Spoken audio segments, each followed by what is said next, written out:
নদীর ধারে ছোট্ট একটি কুটিরে গরিব এক কাঠুরে বাস করত।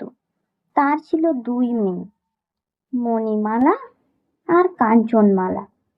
গরিব কাঠুরে সারা দিন ধরে বনে কাঠ কাটতো আর ওই কাঠ বাজারে বিক্রি করে সংসার চালাতো।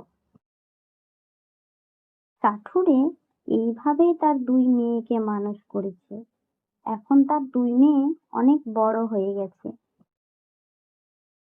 বাবা, আমরা এখন বড় হয়ে গেছি, তোমাকে আর কষ্ট করে বনে কাঠ কাটতে যেতে হবে না। আমি বারণ করি না তোমাকে? দেখ না দিদি, বাবাকে আর আমরা কবে বোঝাতে পারবো? বাবা কিছুতেই বুঝতে পারছে না এইসব করতে গিয়ে যদি বাবার কিছু একটা হয়ে যায় তখন আমাদের কি হবে, এটা তুমি ভেবে দেখেছো বাবা? তোদের কিছু চিন্তা করতে হবে না রে মা। আমি যতদিন বেঁচে থাকবো তোদের বাইরে কোথাও কাজে যেতে দেব না। আমার কিচ্ছু হবে না। আচ্ছা মা, কাল আমায় জঙ্গলে কাঠ কাটতে যাওয়ার সময় কিছু খাবার বেঁধে দিস তো। কাল একটু বেশি কাঠ কাটবো। কেন বাবা? আরে মা, তোরা কি ভুলে গেলি? আমরা তো প্রতি বছর শীতের সময় পিকনিক করি। এবছরও কালকে আমরা পিকনিক করব। তার জন্য একটু বেশি টাকার দরকার। তুমি সত্যি বলছো বাবা? আমরা কালকে পিকনিক করব? হ্যাঁ মা, সত্যি। তাই কাল একটু বেশি কাঠ কাটতে হবে জঙ্গলে। পরের দিন কাঠুরে জঙ্গলে আবার যায় কাঠ কাটতে।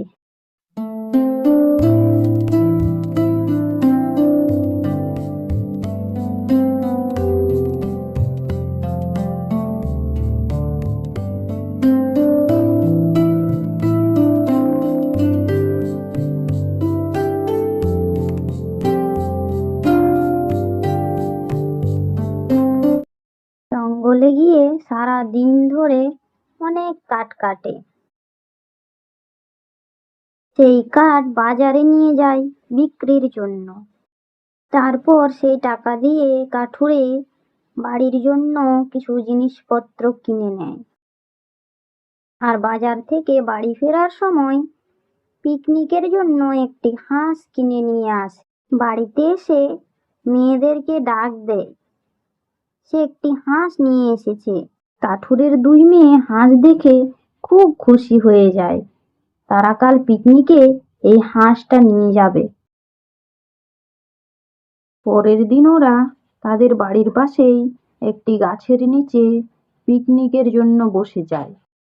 তারা যখন পিকনিকের হাঁসটি কেটে রান্না করছিল সেই সময় একজন বৃদ্ধ মহিলা তাদের পাশ দিয়ে হেঁটে যাচ্ছিল। বাবা, তোমাদের কাছে কিছু খাবার হবে? আজ দুদিন ধরে আমি কিচ্ছু খাবার খাইনি। খুব খিদে পেয়েছে আমার। হ্যাঁ বুড়িমা, তুমি আমাদের সঙ্গে খাবার খাবে, এসো। আজকে আমরা পিকনিক করছি।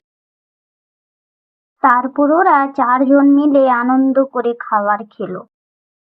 তোমরা খুব ভালো মানুষ বাবা, তাই তোমাদের আমি একটা উপহার দিতে চাই। এই কলসে যা টাকা পয়সা আছে তোমাদের কাজে লাগবে। এই বলে বৃদ্ধ মহিলা তাদের একটি টাকা ভর্তি কলস উপহার দেয়।